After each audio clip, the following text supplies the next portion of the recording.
There's an ongoing battle between smaller schools being more effective than larger schools. We interviewed several students and teachers to get their opinions. Let's get right into it. The New York Education Department conducted a study that showed that the small high schools created in the shells of old large high schools have average graduation rates of 75%, which is far greater than the larger ones. One reason for this could be the easier access to one-on-one learning. Because being in a smaller school, you get to know your students better, so you're able to make more individualized instruction for the students. It's more geared towards what the students need, like what each students need.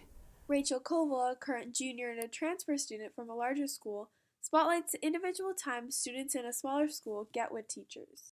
Teachers teach more one-on-one, and there's more opportunities to just talk individually with your teacher. Bank Street College of Education conducted a survey closely looking at 150 small schools in Chicago with enrollments between 200 to 400 students, far below the national average of 741. Students, parents, teachers, and community volunteers reported greater satisfaction because they felt more connected to one another. I think being at a smaller school has really helped to build relationships, and I think that we really have gotten to know our students. However, just like anything in life, a small school does have its drawbacks. You're trying to do the master schedule. You can't be all things to all people. On the contrary, a large school gives students more potential for a greater social life.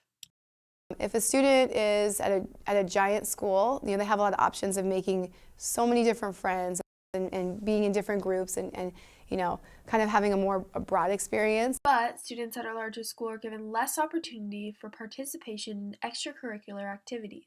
You'll have twice as many kids theoretically trying out for every activity, whether it be band, the school play, an athletic team. You're going to have that many more people competing against you, so your chances of participating dwindle. In regards to this topic, the classification of a small school from a large school has seemingly contradictory beliefs. One argues that there's no difference in the size of the school if the class sizes remain the same. There's absolutely no difference between a small school and a large school from that standpoint. For example, you still have 40 kids, 40 essays. You go to Torrey Pines, you still have 40 kids or 40 essays. Jenny Tucker, a student from a school in Hawaii with a graduating class of 7 students, shares her insight on the value of a smaller school with smaller classes. It just made us all feel like a family, because when you're with only 10 to 15 other people and you're with them every single class every day, you definitely form really strong bonds and you just feel like you're a super close family and everyone kind of just is forced to be friends. I really think it's based off of personality and what they're looking for. Going to any school has its advantages and disadvantages, but that's for you to truly decide where you belong. This has been Sierra Jorden and Harper Hughes reporting for The Sage.